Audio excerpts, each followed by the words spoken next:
అందరికీ నమస్కారము. పచ్చి మామిడికాయ పచ్చి కొబ్బరితో పచ్చడి ఎలా చేయాలో చూసేద్దాము. టేస్టీగా ఉంటుంది, మనకి ఈజీగా అయిపోతుంది. ఇలా ఒక పచ్చి మామిడికాయ తీసేసుకొని చిన్నగా ముక్కలు కట్ చేసాము. సగం ముక్క కొబ్బరి ముక్కలు కట్ చేసాము. కొంచెం ఉల్లిపాయ, 4-5 ఎల్లిపాయలు, పచ్చిమిర్చి, సాల్ట్, జీలకర్ర. ఇంకా ఇవి జార్లో వేసేసి, ఈ సైజు మామిడికాయ సరిపోతుంది మనకు. టేస్ట్ బాగుంటుంది అన్నట్టు. సగం తీసుకోవాలి కొబ్బరి చిప్ప. ఈ సైజు మామిడికాయ పడితే మంచిగా ఉంటుంది. ఇవన్నీ కలిపి ఏమైనా అవసరం లేదు. మనము ఒకసారి తిప్పామంటే మెత్తడి పచ్చడి రెడీ అయిపోతుంది. తాలింపు అంటే మన ఇష్టము. ఇంకా కొంచెం ఆయిల్లో జీలకర్ర, ఆవాలు, ఎండుమిర్చి, కరివేపాకు, చిటికెడు పసుపు వేసామంటే మంచి కలర్ఫుల్ పచ్చడి రెడీ. వడపిండి అయితే మనం పప్పు నానబెట్టేసి గ్రైండర్కి వేసాము. పచ్చిమిర్చి, జీలకర్ర వేసేసి గట్టిగా వేసుకోవాలి పిండి. మళ్ళీ ఇందులో ఒక ఉల్లిపాయ, జీలకర్ర, నానబెట్టిన పెసరపప్పు ఒక గుప్పెడు వేసాము.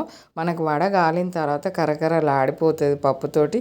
చాలా టేస్ట్గా ఉంటాయి. ఇలా ఒకసారి చేసి చూడండి, కామెంట్ పెట్టండి మీకు ఎలా వచ్చిందో. ఈ పెసరపప్పు వేయడం వల్ల వడ మంచి టేస్ట్ ఉన్నది, కరకరలాడిపోతూ ఉన్నది. పప్పు నానబెట్టేసినాం కదా గుప్పెడు. మనకు వడపిండి మటుకు గట్టిగా వేసుకోవాలి. ఇంత ఆయిల్ కూడా, ఒక చుక్క ఆయిల్ కూడా రాదు.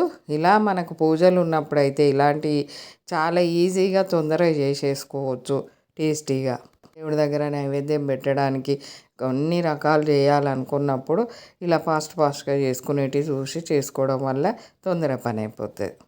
మినపప్పు వడ అనగానే మినపప్పు వడే కదా అని అనుకుంటాం, కానీ ఒక్కొక్కసారి పప్పు నానబెట్టే విధానము, మనం నానబెట్టిన టైంతో కూడా ఆయిల్ బాగా వస్తుంది.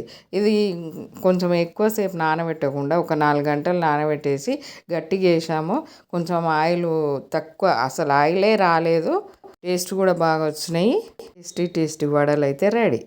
ఈ వీడియో కనుక నచ్చినట్టయితే ఉంటే లైక్ చేయండి, షేర్ చేయండి, సబ్స్క్రైబ్ చేయండి, బెల్ బటన్ నొక్కండి.